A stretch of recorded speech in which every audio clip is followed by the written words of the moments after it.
Hello friends, my name is Priyanshu और आज हम बात करेंगे regarding performance pressure. So what exactly is performance pressure? जब हम कोई भी कॉम्पिटिशन या कोई भी टेस्ट की तैयारी करते हैं तो रिजल्ट्स जब आते हैं तो everybody is expecting something from you and that causes performance pressure. So performance pressure से दिक्कत क्या होती है, हम लोग rather than working hard we think of a result.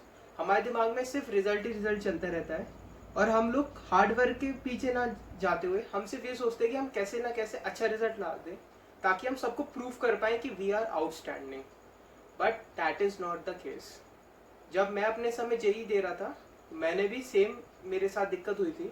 I work really hard during preparation but when the exams have come, जब paper का समय आया I started thinking a lot about result and therefore I start begging God about result and that has affected me। ऐसा क्यों? क्योंकि and time पे जब hard work सबसे ज़्यादा करना चाहिए उस समय मैं सिर्फ अपने परफॉर्मेंस से रिलेटेड सोच रहा था। I was thinking only of my result और that has cause me a failure. So ये बहुत ज़रूरी है समझना कि हम कैसे इस परफॉर्मेंस प्रेशर को ख़त्म कर सकते हैं। सो फर्स्ट थिंग इज हमें ये बात समझनी चाहिए कि द कॉम्पिटिशन आप जिसकी भी तैयारी कर रहे हो उसमें सक्सेस से ज़्यादा मैटर करता है एक्सीलेंस। सक्सेस सिर्फ एक एक्सटर्नल मोटिवेशन हो सकता है। सक्सेस सिर्फ आप दूसरे को दिखाने के लिए कर सकते हो पर आप उससे खुशी नहीं पा सकते। पर एक्सीलेंस होता है जब हम खुद से कुछ चीज़ ध्यान से करेंगे व्हेन वी थिंक दैट उसका रिजल्ट सिर्फ हमें ही अफेक्ट करेगा। उसकी अंडरस्टैंडिंग, उसकी ब्यूटी, उसके पीछे हार्ड वर्क सिर्फ हम लोग ऑनेस्टली करेंगे तभी हम रियलाइज़ कर पाएंगे उसकी ब्यूटी क्या है, उसका रिजल्ट के मैटर क्या है। और अगर हम उस समय हार भी जाएं, आइदर भी फेल, पर हम एक्सेप्ट कर लेंगे, हम समझेंगे कि हमने हार्ड वर्क किया, we have try our very best. But जब हम सिर्फ परफॉर्मेंस के लेके सोचते हैं तो उससे सिर्फ प्रेशर बिल्डअप होता है, that causes lot of tension और उस मारे सिर्फ हम रिजल्ट ओरिएंटेड रह जाते हैं।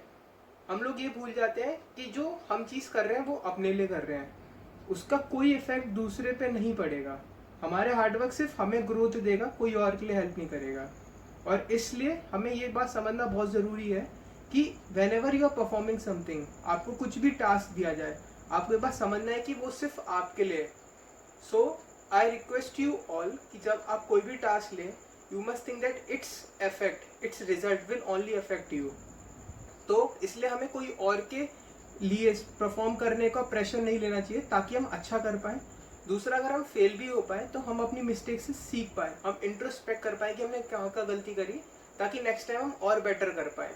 और हमें मूव ऑन करना है, हम उस बात को लेके पीछे हुए कि हमारे बारे में लोग क्या सोचेंगे, हम इस मारे आगे परफॉर्म नहीं कर पाएंगे, आगे कॉम्पिटिटिव नहीं हो पाएंगे, तो ऐसे काम नहीं चलेगा। इससे हम सिर्फ अपने बारे में और नेगेटिव इमेजेस बनाते जाएंगे और उधर हम अपने बारे में और बुरा सोचेंगे और हम अपने आप को डिग्रेड कर देंगे। So it is very very important कि हमें अपने बारे में हमेशा अच्छा सोचना है। परफॉर्मेंस प्रेशर को भूल के सिर्फ एक्सीलेंस के पीछे भागना है। हमें सिर्फ अपना हार्ड वर्क करना है, स्मार्ट वर्क करना है और सिर्फ अपने लिए करना है।